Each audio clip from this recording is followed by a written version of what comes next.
Part 4. You are going to hear a lecture about the geographic information about Australia. You now have some time to read questions 31 to 40.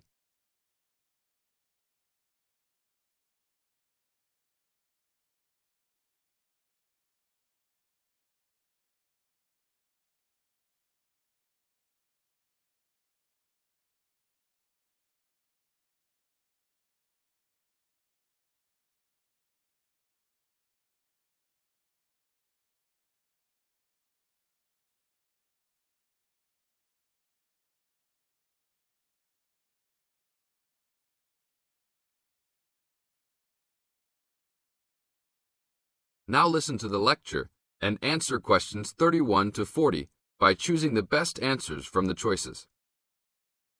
Good morning, everybody. We'll continue to look at Australia, and today look at one of its greatest natural challenges, water for the agricultural sector. As the only nation to occupy an entire continent, Australia has a unique environment, with much of it very flat and dry. One notable feature of the Australian continent is that it is the lowest of the continents.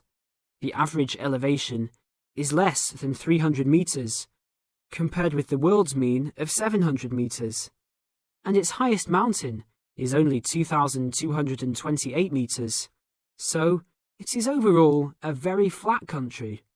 It is also dry. In fact, Australia is the driest, after Antarctica, of the continents.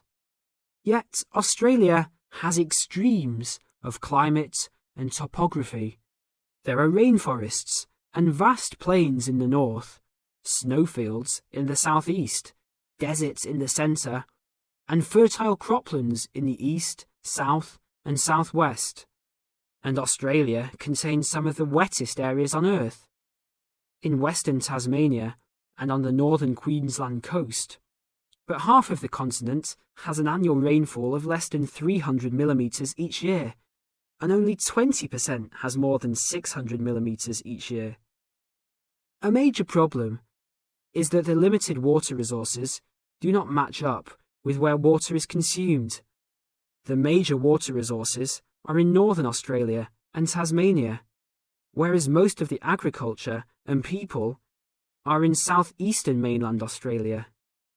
The agricultural sector is the largest consumer of both self-extracted and main-supplied water, using over 70% of total net water consumption. Electricity and gas supply, and water, sewerage and drainage services use notable amounts of self-extracted water. However, net consumption in the household sector is the lowest, just 8% of total net water used. Australia's water use increased by 25% over the decade between the mid-1980s and mid-1990s. Much of this increase was due to irrigated agriculture, which, as noted earlier, accounts for over 70% of national water demand. Since the mid-1990s, the growth and profitability of irrigated agriculture has outstripped the dryland agriculture sector. Irrigated commodities contributed almost a third of total farm exports in the mid-1990s. The results of a special government report in 2000 showed that if today's water use arrangements continue, the water needs of the rural industries will outstrip water availability by about 2020. Irrigated agriculture, Australia's major water-using sector, would be seriously affected by the shortfall. And although groundwater underlies large areas of Australia, it accounts for only 4% of water use. So, clearly, apart from water for households, which mainly comes from dams or rivers, it is the rural sector where efforts towards water conservation are particularly directed. In this sector, the largest consumers of water are the meat and wool industries.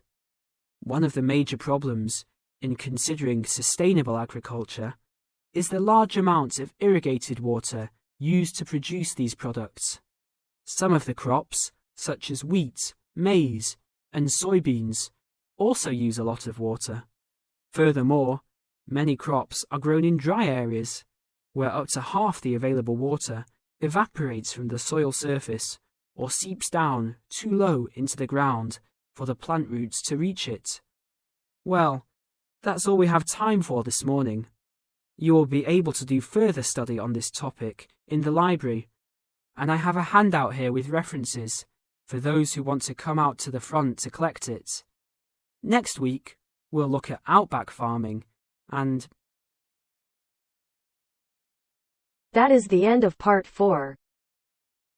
You now have half a minute to check your answers.